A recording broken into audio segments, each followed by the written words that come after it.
السلام عليكم ورحمة الله. الحمد لله، الصلاة والسلام على رسول الله وعلى آله وصحبه أجمعين، أما بعد. أعوذ بالله من الشيطان الرجيم. بسم الله الرحمن الرحيم.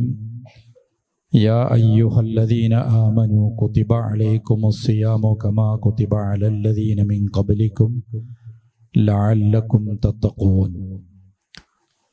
പ്രിയപ്പെട്ട സഹോദരങ്ങളെ, വിദ്യാർത്ഥികളെ, വിശുദ്ധ റമദാൻ അടുത്ത ദിനം നമ്മിൽ സമാഗതമാവുകയാണ്.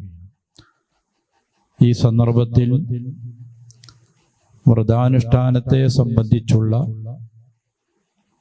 ചില പരാമർശങ്ങളും സംശയ നിവാരണവുമാണ് ഈ സദസ്സിൽ നമ്മൾ ഉദ്ദേശിച്ചിട്ടുള്ളത്. റമദാനിൽ നാം നിർവഹിക്കുന്ന നിർബന്ധമായ കർമ്മമാണ് നോമ്പ്. അല്ലാഹു നമ്മുടെ നന്മയ്ക്ക് വേണ്ടി നമ്മോടുള്ള സ്നേഹപൂർവം നമുക്ക് അല്ലാഹു നിർബന്ധമായും നിശ്ചയിച്ചതാണ് വ്രതം. ഏതൊരു ഇബാദത്തുകൾക്കും രണ്ട് തലങ്ങളുണ്ട്. ഒന്ന് അതിൻ്റെ കർമ്മ തലമാണ്, ബാഹ്യമായ അതിൻ്റെ രൂപഘടനയാണ്. രണ്ടാമത്തത് അതിൻ്റെ ആന്തരികമായ ഭാവമാണ്, ആത്മീയമായ തലമാണ്. ഇത് രണ്ടും ചേർന്നുകൊണ്ടാണ് ഇബാദത്തുകളൊക്കെ നിർവഹിക്കപ്പെടേണ്ടത്. നമുക്കറിയാം, നമസ്കാരം എന്താണെന്ന് ചോദിച്ചാൽ അതിന് ഉത്തരമറിയാം. തക്ബീർ കൊണ്ട് തുടങ്ങി സലാം കൊണ്ട് അവസാനിക്കുന്ന ചില പ്രവർത്തനങ്ങളും വാക്കുകളുമാണ് നമസ്കാരം എന്ന് പറയുമ്പോൾ അതിൻ്റെ നിർവചനം. കർമ്മശാസ്ത്രം അനുസരിച്ച്, ഫിഖ് അനുസരിച്ചതാണ്. പക്ഷെ അതിൻ്റെ ഒരു ആത്മീയമായ വശമുണ്ട്. അതെന്താണ്? ഹും ഫീ സ്വലാത്തിഹിം ഖാശിഊൻ. നമസ്കാരം നിർവഹിക്കുന്നത് ഖുശൂഅോടുകൂടിയാണ്, വളരെ ഭക്തിപൂർവമാണ് അത് നിർവഹിക്കേണ്ടത്. ഇങ്ങനെ എല്ലാ ഇബാദത്തുകൾക്കും ബാഹ്യതലങ്ങൾ പോലെ ചില ആന്തരികമായ ആത്മീയമായ തലങ്ങളുണ്ട്. അല്ലാഹ് പറഞ്ഞത്, വിശ്വാസികളെ, കുതിബ അലൈക്കുമുസ് സിയാം, നോമ്പ് നിങ്ങൾക്ക് ഫർളാക്കപ്പെട്ടിരിക്കുന്നു, നിർബന്ധമാണ് നോമ്പനുഷ്ഠിക്കൽ. ഇത് നിങ്ങൾക്ക് മാത്രമുണ്ടായ ഒരു നിയമമല്ല. കമാ കുതിബ അലല്ലദീന മിൻ ഖബലിക്കും, പൂർവ സമുദായങ്ങൾക്ക് അവരുടെ പ്രവാചകന്മാരിലൂടെ, വേദങ്ങളിലൂടെ അവർക്കും നോമ്പ് നിർബന്ധമാക്കപ്പെട്ടിട്ടുണ്ട്.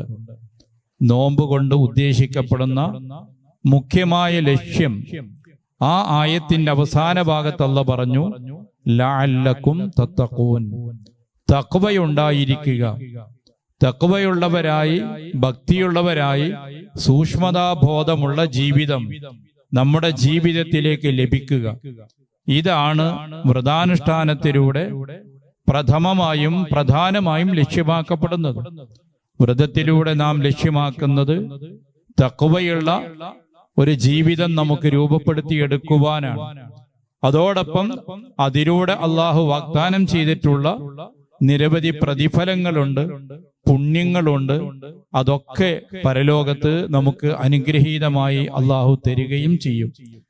ഇങ്ങനെ നമ്മുടെ പുണ്യത്തിലേക്കും നന്മയിലേക്കും തഖ്വയിലേക്കും സ്വർഗത്തിലേക്കും നമ്മളെ ക്ഷണിക്കുകയാണ്.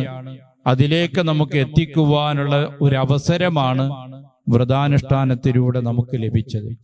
അപ്പൊ വ്രതം നമ്മുടെ നന്മക്കും നമ്മുടെ ഗുണത്തിനും വേണ്ടിയും അല്ലാഹു നിശ്ചയിച്ചതാണ്. അത് വലിയ ഒരു കാരുണ്യമാണ് അല്ലാഹു അതിലൂടെ നമുക്ക് നൽകിയിട്ടുള്ളത്. ആ നിലക്ക് വ്രതത്തെ വീക്ഷിക്കുവാൻ നമുക്ക് സാധിക്കേണ്ടതുണ്ട് എന്നാണ് പറഞ്ഞതിൻ്റെ ചുരുക്കം. ആ വ്രതത്തിന്റെ ബാഹ്യമായ ചില നിയമങ്ങളും നിബന്ധനകളുമുണ്ട്. ആത്മീയമായ തലങ്ങളും അതിൻ്റെതായ ഉദ്ദേശ ലക്ഷ്യങ്ങളുമുണ്ട്. ഇവയെല്ലാം ചേർന്ന് വരുന്ന രൂപത്തിൽ നമുക്ക് വ്രതത്തെ സ്വീകരിക്കുവാനും അനുഷ്ഠിക്കുവാനും സാധിക്കേണ്ടതുണ്ട്. അതിൻ്റെ ബാഹ്യതലങ്ങളാണ് പ്രധാനമായും ഫിഖ്ഹ് എന്ന നിലക്ക് കർമ്മശാസ്ത്ര കാര്യങ്ങളിൽ ചർച്ച ചെയ്യപ്പെടുന്നത്. നോമ്പ് സമയം നിശ്ചയിക്കപ്പെട്ട ഒരു കർമ്മമാണ്. നോമ്പിന് അതിൻ്റെതായ ഫർളുകളുണ്ട്, റുക്കിനുകളുണ്ട്. നോമ്പ് നഷ്ടപ്പെടുന്ന കാര്യങ്ങളുണ്ട്. നോമ്പ് ബാത്തിലാകുന്ന, നോമ്പ് ഫസാദായി പോകുന്ന കാര്യങ്ങളുണ്ട്. നോമ്പിന്റെ പ്രതിഫലം നഷ്ടപ്പെടുത്തുന്ന മറ്റ് ചില കാര്യങ്ങളുമുണ്ട്.